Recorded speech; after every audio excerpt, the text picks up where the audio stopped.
Well, manga guys, I'm back with another video. You're in the 7th chapter of the ReFantazio manga. It's been a while since I last played the game as well. But I plan to play more of it once I've been SNT5 Vengeance. I've not played the original SNT5, so I don't want to get a new save patch to just not take the hand. I'm going to play the original version of the story. But to do that, I need to get the actual game from the Switch.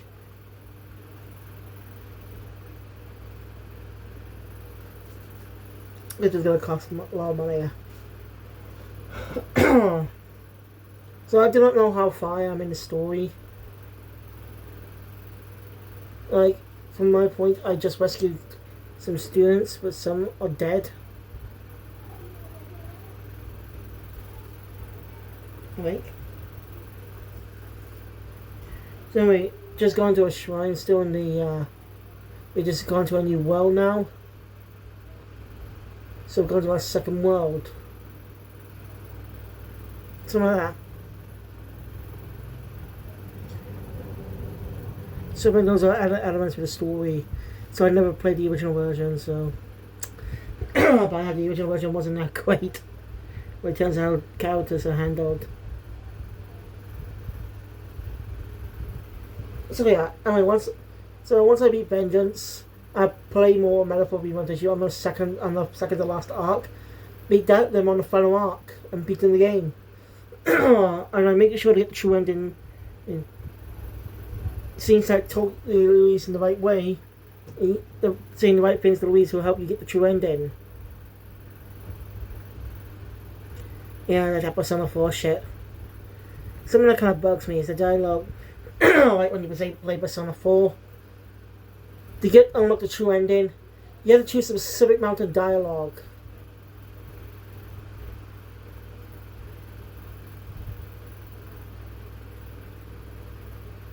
You have to choose a specific amount of dialogue, and that's kind of annoying because you won't know it. Remember, like similar choices that you made in like Persona 3, like the whole thing with Nyx and stuff. I'm not going to say much about that in case you're not seen Persona 3, so I'm not going to spoil the story. But you may have to make a choice. Like I said, it's a simple one.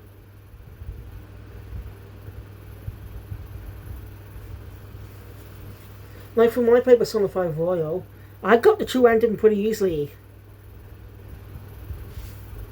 I don't know how, actually. Maybe because of the dialogue I chose? No, just because you got the dialogue doesn't mean you'll get the special... Doesn't mean you get the royal portion. What did I do then that got...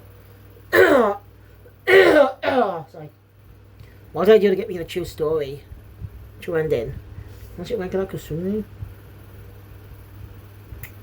I actually have to look that up. But anyway. So chapter 7 continues the second arc of the story of the game. And we get introduced to another character as part of that joins the cast.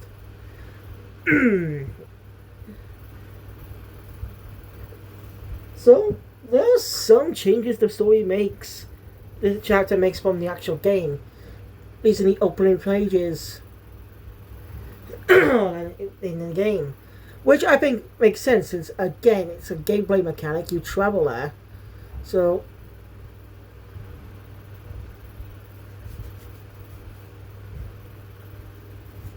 So it kind of makes sense. But it actually shows the events. Yeah, you didn't do much detail. Let's get into the review. So anyway, so the chapter opens up in this with kids playing. You're playing as one of those religious groups. Basically pretending to beat King Louis. The beat Louise. Sorry. The beat Louise. A Papa's goal is a question: why does Louise always lose?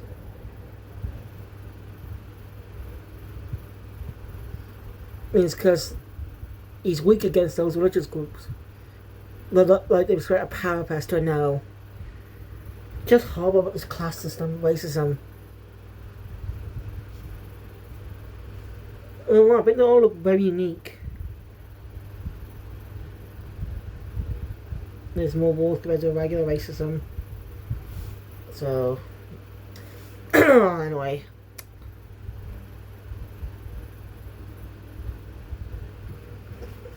As she walks home, someone is abducting her and see a boot left behind. Some guards come in and blame the experience on Heisme. Just this is the same. This is where he resides. This village. And then we cut to. Sorry. Cut to the gang arriving after taking a nice long rest in the walnut runners. Like I mentioned in the previous two chapters, I think, where Reyes makes appearance, how the scene in the game where Ogabok talks to him.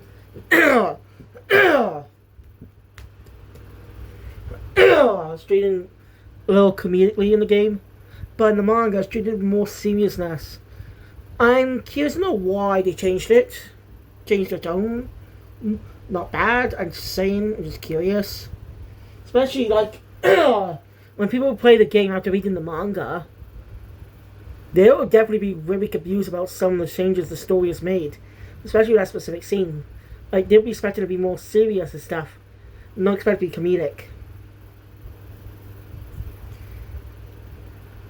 Just an interesting change though. And the first volume is going to be released in Japan soon. There's still no information on the English release yet. But I'm curious to know. Will it have the Shonen Jump logo? Like will it have the Shonen Jump logo? Or... no, I don't know. Or will it just have the Viz logo? Probably, yeah. It's basically probably have Atlas's logo as well.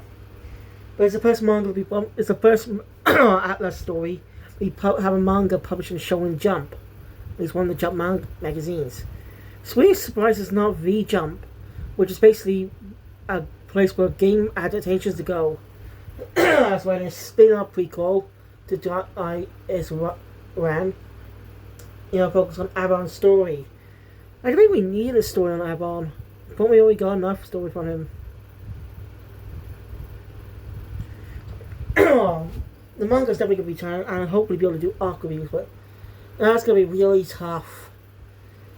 It's hard to track down images. It's like hard to track down chapter images when I look on Google and stuff. It's a pain in the ass. Even when I say Biz, it doesn't show up. It's really annoying. Anyway, where is to stay on the Golden Runner? Maybe because he doesn't want to lose to those guys. As I've also had his side, they meet the leader of the city, Joanna.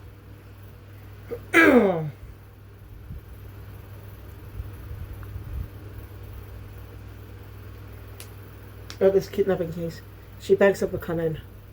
She's really distressed. They're here to help. Anyway, she sends them. She basically tells them won't ask Bardon for more information. So yeah, he takes her to a restaurant to explain more. I guess we'll get the same characters we get in the game about the food, but a lot more comedic expressions. Is the game models can be limited to that. Atlas doesn't really do comedic expressions on the models. So I've seen that more. Even when games do her comedic expressions look awful.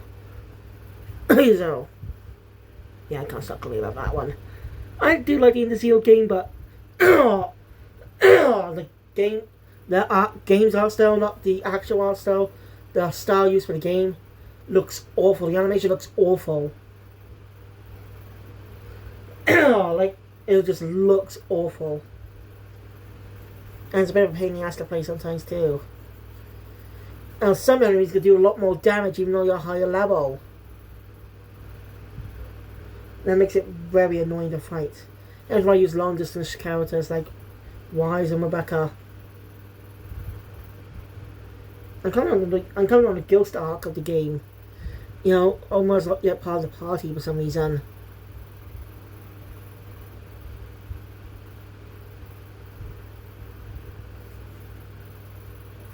Yeah, I don't know why. And for some reason, Witch is a playable character. Nothing wrong with that, but I don't think she should be a main playable character because it does not make any fucking sense. Since this character is supposed to stay on the bloody ship. I know this is off topic, but I can't help but talk about it. She's a character that must stay on the ship. She never leaves. We've seen for the entire series she can never leave the ship.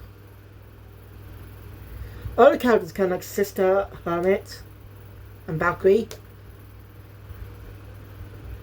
Not Witch, so it's just weird. At least I think she should be more of a support character. You know, party support. I'm just saying, but... Alright, back on topic. And when you get the gag with the food, that Helga Berg really likes to eat those weird worms. When they end up finding out that Heismay is actually a UG, a species that discriminated against because of their appearance. And that might be the reason why he was kicked out of the Knights. Because of that.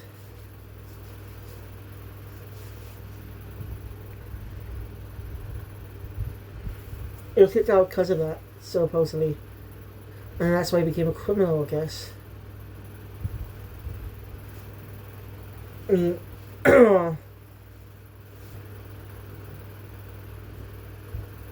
mean, still surprised. I'm quite as hoping if she knew. She doesn't. She's only came back to the capital quite recently.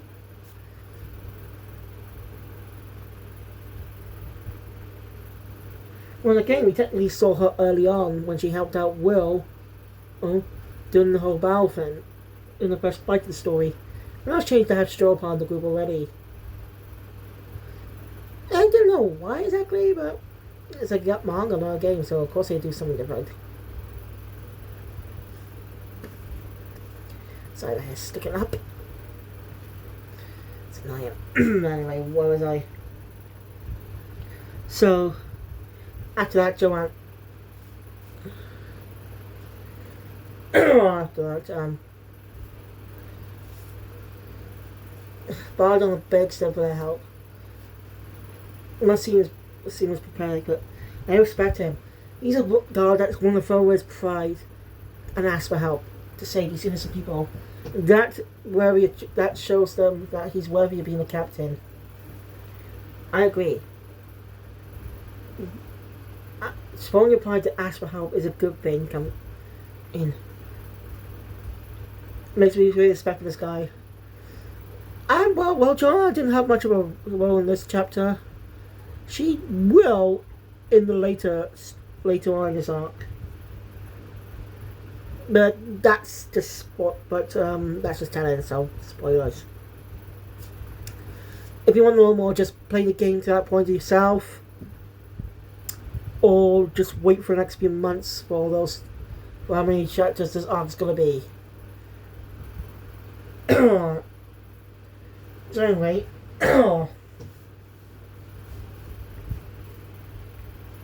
they take a break in the rooms.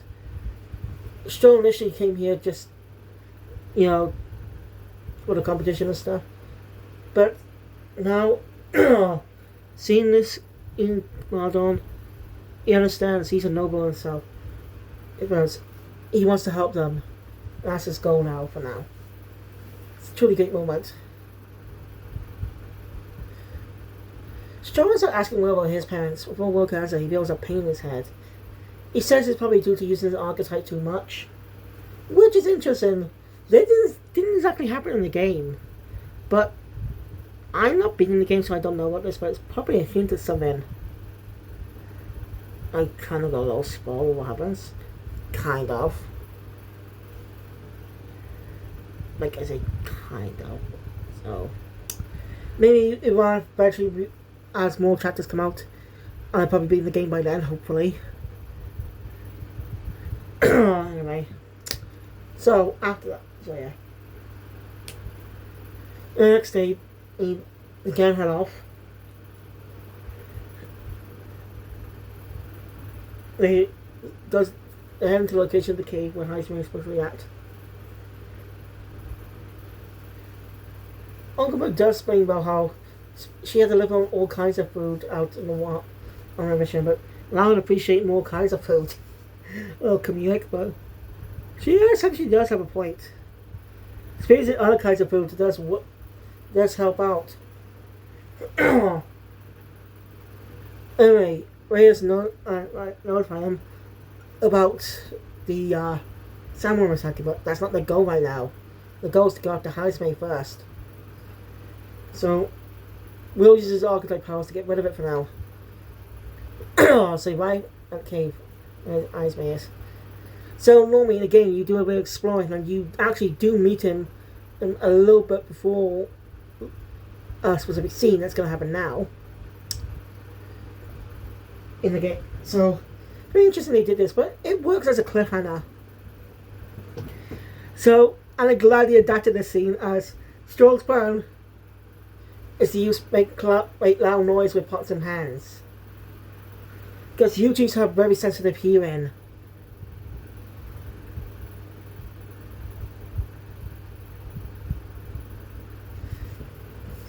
And if you've seen the video where if you've seen the videos of this moment, you probably get this. But this is a choice-based portion. But it acts as to choose which character to blame did this whole art. As they all let us on Steam. Again, one more context on this guy. Just go look for the scene on YouTube, because it's funny. It's just funny if you experience it yourself. And again, you choose between blaming Stroll, Hulkenberg, or Gallica. You know, just yell at one of them. In the game, I chose Stroll because this was his idea. So in the manga, though, Will blames Gallica to be nice to him. Not exactly the choice I went with, but hey, it's in line with his version's personality.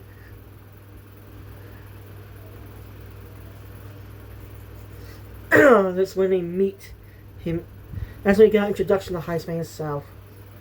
In his true, what he really looks like, and that ends the chapter on that cliffhanger. A little longer than my usual chapter reviews. I'm sorry. I apologize.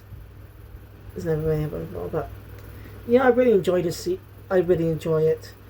The manga surprised me with some of its differences and how well and how it adapts some scenes very well. So I'm looking forward to see how this arc unfolds in the manga. Especially with since the game you had to basically fight him, Heisman, before he ends up becoming an ally to you. Before he ends up becoming best not say anything. But anyway, thank you guys for watching. Make sure my content please up. I want to see more. Subscribe to the channel. Look at the obviously future. If you want to see more of the story, I recommend you play the game first. I recommend you play the game. You can buy on Xbox, PlayStation, Steam, Switch. Well, actually, I don't know about the Switch part. And you can buy on some platforms. So, I recommend you play the game first. I think it's coming on sale along with some other Atlas games. I'm not sure. Because I know Persona's got a sale going on right now. Oh, also got some news. Persona 4 Remake, Persona 4 Arrival, that was announced a couple of weeks ago. It's now available to wishlist on PlayStation and Steam. You can already wishlist it on Xbox, and then you can wishlist it on PlayStation now. And I've already done that, and I cannot wait for the batch to come out. It's supposed to be coming out in 2026 to 2027.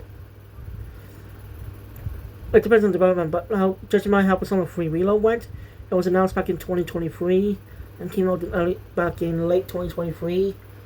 And, well, around the summer, I think, and came out in early 2024. So probably the same thing will happen. It comes out trailer came out recently, so it'll come out in early 2026. That's just a guess, though. Games could be different. We'll just want to see. But anyway, again, I thank you. I'll see you guys later for more manga. Cut. So, Super Jump out.